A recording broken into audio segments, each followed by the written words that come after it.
श्रीगणेशाय नमः। श्रीनवदुर्गायै नमः।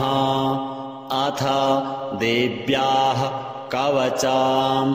ॐ अस्य श्री चण्डीकवचस्य ब्रह्मा ऋषिः अनुष्टुप् छन्दः चामुण्डा देवता अङ्गन्यासोक्तमातरो बीजम् दिग्बन्धदेवास्तत्त्वम् श्रीजगदम्बा प्रीत्यर्थे सप्तशती पाठाङ्गत्वेन पाठे विनियोगः।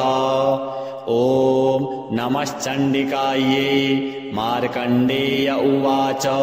ॐ यद्गुह्यं परमं लोके सर्वरक्षाकरं नृणां यन्न कस्यचिदाख्यातं तन्मे ब्रूहि पितामह।